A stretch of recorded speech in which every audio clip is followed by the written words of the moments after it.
होली के त्यौहार का आरंभ सतयुग में भगवान के नरसिंह अवतार के समय हुआ।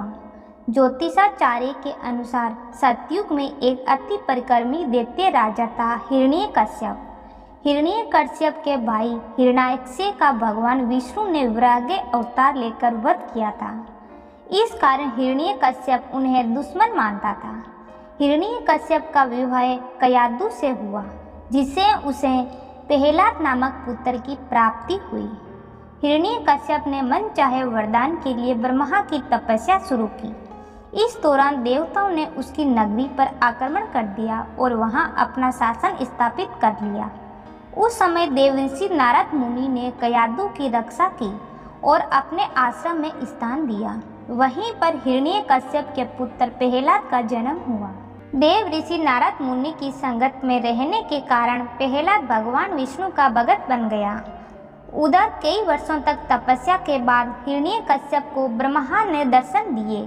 हिरण्यकश्यप ने वरदान मांगा कि मेरी मृत्यु मनुष्य या पशु के हाथों न हो और न किसी अस्त्र शस्त्र से हो, और ना दिन व रात में, ना भवन के बाहर और ना ही अंदर, न भूमि ना आकाश में। कुल मिलाकर अपनी समझ में उसने अमरता का वरदान मांगा। ब्रह्मा ने उसे ये वरदान दे दिया, किंतु इसके बाद वह निर्कुश हो गया। वह ऋषि मुनियों की हत्या करवाने लगा और स्वयं को भगवान घोषित कर दिया, किंतु स्वयं उसका पुत्र प्रहलाद विष्णु भक्ति में लीन रहता। ये बात हिरण्यकश्यप को पता चली तो वह गुस्से से फट पड़ा।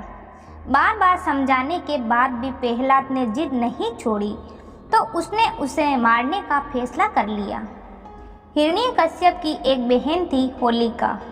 होलिका को भी भगवान ब्रह्मा से एक वरदान मिला हुआ था कि उसे अग्नि नहीं जला सकती। हिरण्यकश्यप ने होलिका को कहा कि वह प्रहलाद को अपनी गोद में लेकर अग्नि में बैठ जाए ताकि प्रहलाद भाग न सके और वे उसी अग्नि में जलकर राख हो जाएं।